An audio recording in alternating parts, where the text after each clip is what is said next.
Esto es Métricas y Mentes, donde los negocios se analizan con datos y las decisiones se entienden desde la mente que las tomó. Pensemos por un momento en lo que sería intentar derribar a un monopolio nacional. Estamos hablando del año 1945. Claro, una época nada fácil. Para nada. Y o sea, tu competidor tiene todo el capital, controla todas las rutas de distribución y domina el mercado por completo. Ajá, son los dueños del juego, básicamente. Exacto. Pero tienen un solo punto débil, uno que resulta fatal. Venden pan viejo, a veces con hongos, y lo envuelven en papel encerado opaco para que el cliente no pueda ver lo que está comprando. Hasta que ya es demasiado tarde y ya pagaste. ¡Qué terrible! Tal cual. Así que hoy la misión en este análisis a fondo es desarmar el manual de estrategias de cómo un joven de 18 años aprovechó esa debilidad para construir un imperio. Y digo, armado solo con papel celofán, transparente y una disciplina financiera brutal. Y o sea, no es cualquier imperio. Hoy vamos a diseccionar el caso de éxito corporativo más grande que ha dado México. 100%. Y para lograrlo, cruzamos varias fuentes clave. Un análisis muy detallado de la revista Expansión, un documento estratégico en PDF sobre sus operaciones internas y una entrevista larguísima y reveladora en YouTube con uno de los fundadores originales, Roberto. Esa entrevista es oro puro, la verdad. Sí, totalmente, porque nos quita todo ese barniz corporativo, ya sabes, y nos muestra las cicatrices reales de cómo se construyó la empresa desde cero. A ver, vamos a desempacar esto, porque para dimensionar el tamaño del monstruo que estamos analizando, hay que mirar las proyecciones financieras para 2025. Los números son una locura. No, bueno, agárrate. Reportan ventas anuales que superan los 426.952 millones de pesos. Tienen presencia operativa en 93 países y una fuerza laboral de más de 152.366 empleados. Es un ejército de gente. Literalmente.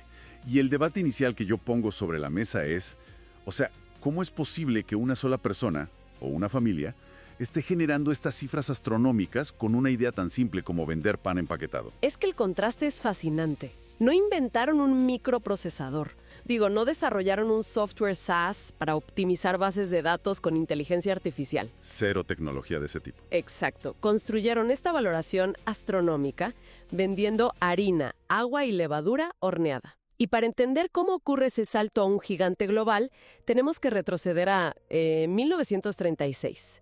Al momento más emocional y crítico del fundador. El punto de quiebra absoluto. Sí, el padre, Juan, fallece abruptamente a los 49 años. Lorenzo, el hijo mayor, tenía solo 18 años. 18 años. Es que, ponte a pensar. Eres un estudiante de contaduría y de un día para otro el peso de la supervivencia de tu familia cae sobre tus hombros. Tienes que dejar la escuela y meterte de lleno a operar la pastelería familiar, el molino, de la noche a la mañana. Es heredar un peso inmenso. Y eso me lleva al perfil del fundador. Cuando analizamos startups modernas, a menudo vemos equipos que vienen de Big Tech, ¿no? Claro, de Google o incubadoras teóricas de Stanford. Exacto. Pero Lorenzo viene literalmente de la trinchera física, de mancharse de harina. Trabajaba en la pastelería desde los 16 años, lidiando con proveedores. Y con los hornos. Y entendiendo los márgenes de ganancia centavo a centavo. Ese nivel de calle es algo que un MBA simplemente no te da. Y esa visión operativa es lo que le permite identificar el gap o vacío en el mercado a principios de los años 40. La fuente menciona que su tío, Jaime, lanza la idea de, oye, ¿por qué no ponemos una fábrica de pan de caja? Que ya empezaba a ganar tracción. Ajá, pero el verdadero hallazgo, la oportunidad real, no fue la idea del pan. Fue ver la pésima ejecución del monopolio existente, Pan Ideal. Lo fascinante aquí es que Pan Ideal es el caso clásico del monopolio perezoso. Roberto cuenta en la entrevista de YouTube que la competencia entregaba en camiones sucios. Los vendedores andaban todos descuidados. Sí, un desastre de servicio al cliente. Totalmente. Pero el mayor pecado era el producto. Y su empaque, claro. El papel encerado era perfecto para ocultar defectos. Un mecanismo para esconder un producto deficiente. Y ahí está el hueco en el mercado. Pero pregunto, ¿no era una locura intentar competir contra un gigante en plena Segunda Guerra Mundial sin un centavo? Es que Roberto lo confiesa en la entrevista. Él entró a los 17 años sin nada de capital. Era un riesgo brutal. Y ahí es donde entra el proceso de construcción, lo que llamaríamos hoy el build, su producto mínimo viable, el famoso MVP, en 1945. Arrancan de una forma muy esbelta. Demasiado esbelta. Solo 34 empleados y 4 productos simples. Pan blanco grande, chico, negro y tostado. ¿Qué funciones dejaron fuera para lanzar rápido? Pues toda la complejidad de un catálogo inmenso. ¿Y el diferenciador clave? El cambio en las reglas del juego fue envolverlo en celofán transparente. El celofán funcionaba como una prueba de concepto en tiempo real. Le decía al cliente, miren, nuestro pan es tan fresco que no tenemos nada que esconder. Pero claro, ese celofán los obligaba a tener una excelencia total en la producción. Si el pan salía quemado, el cliente lo veía ahí mismo en el estante. No lo compraba nadie. Exacto. Así que necesitaban una infraestructura impecable. Y esto me encanta conectarlo con el tech stack, porque hoy en día al construir un producto, todo mundo menciona herramientas como Next.js, Python o APIs de IA. Sí, o servicios en la nube. Tal cual. Pero para quienes nos escuchan, ¿cuál creen que era el tech stack de esta empresa en 1945? Definitivamente no era código. No. Era un horno rotativo de petróleo que importaron con muchísimas dificultades por la guerra. Y aquí viene el drama corporativo, porque el tech lead que lo instaló a escondidas fue Alfonso Velasco. El hijo del dueño de la competencia. Le robaron el talento clave a Pan Ideal. Exactamente.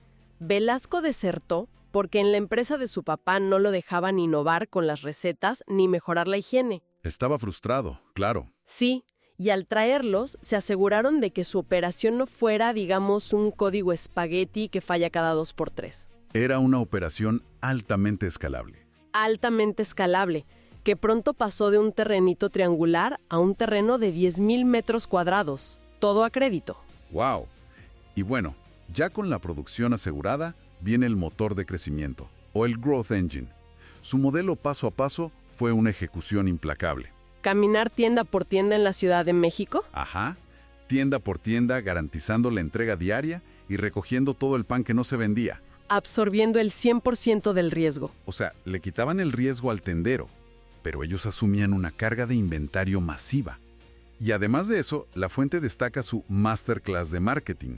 Ah, la creación del osito Bimbo. Eso es genial. Sí, que nace de un dibujo en una tarjeta de felicitación navideña al que le pusieron gorro y delantal. Y luego regalaban gomas y lápices en las escuelas. Pero aquí es donde se pone realmente interesante, porque si aplicamos un filtro de actualidad a esto... A ver.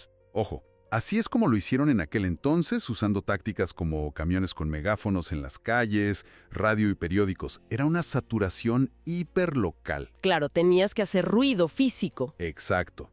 Pero hoy, si alguien lanza una marca de consumo masivo, la jugada ganadora sería usar TikTok, colaboraciones con microinfluencers de nicho y campañas virales geolocalizadas. 100%. El canal físico se reemplazó por la pantalla, pero el principio de dominar la atención en un radio corto sigue siendo el mismo. Y a veces el crecimiento también viene por accidente o por errores. Uy, sí. La historia de la expansión hacia las botanas con la marca Barcel. Esa confesión de Roberto duele. Imagínate rechazar comprar Sabritas. Dejaron pasar al jugador más grande del mercado. Sí, y terminaron comprando marcas pequeñas y batallando muchísimo. Pero lo salvaron con innovación interna. Crearon los Takis. Que el nombre, por cierto, lo sugirió la suegra de Lorenzo porque parecían taquitos. ¡Qué locura! Y hoy es su botana más vendida a nivel mundial. Lo cual demuestra que un acierto gigante borra muchísimos errores de cálculo. Pero para sostener toda esta experimentación y las devoluciones de pan, los números reales tienen que cuadrar. Hablemos de operaciones y costos. El pilar financiero. La fuente desglosa una austeridad radical. Y austeridad no como ¡ay, somos pobres! No, exacto. Es gastar sin adornos. 0 lujos corporativos para tener efectivo líquido para crecer. Y aquí te lanzo el dato que me dejó frío. El modelo de reinversión. La Junta acordó reinvertir entre el 80 y el 90% de las utilidades. Y pasaron 20 años sin repartir dividendos. ¡20 años! Yo digo, entonces, ¿qué significa todo esto para los fundadores modernos? Es un golpe de realidad. Totalmente.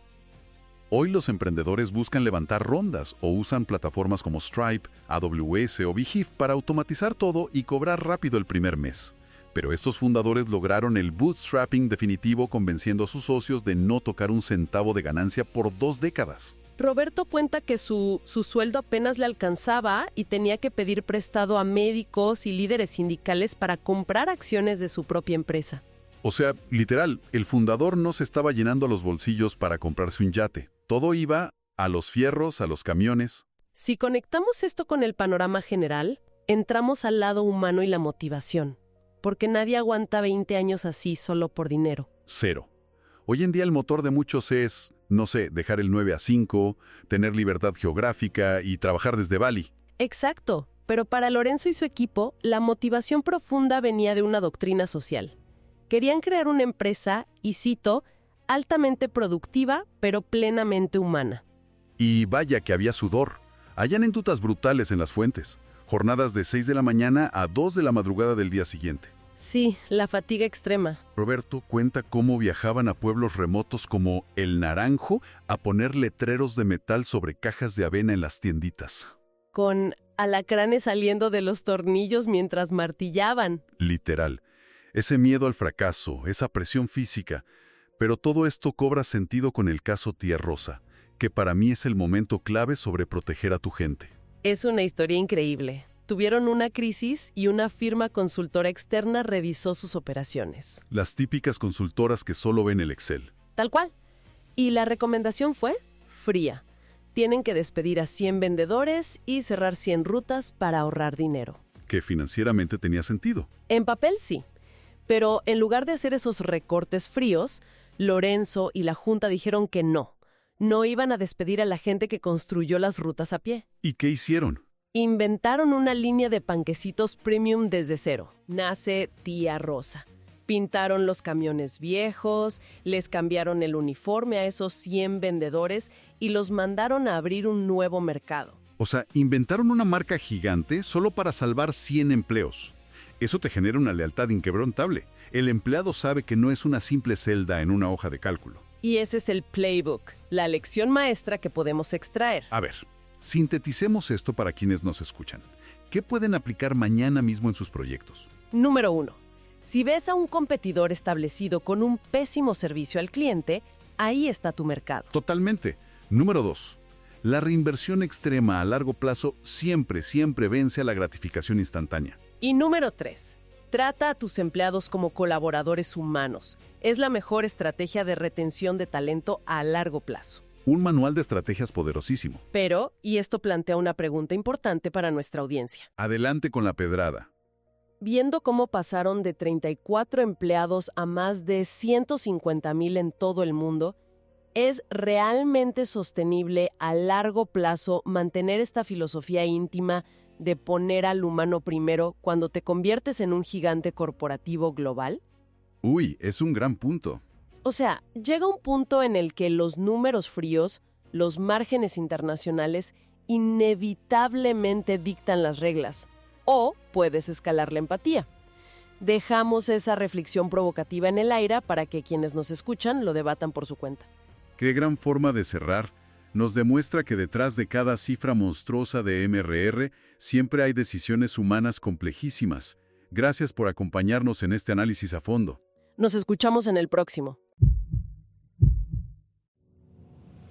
Gracias por escuchar Métricas y Mentes. Si quieres ver este episodio en video, búscanos en YouTube como Métricas y Mentes. Nos escuchamos en el próximo episodio.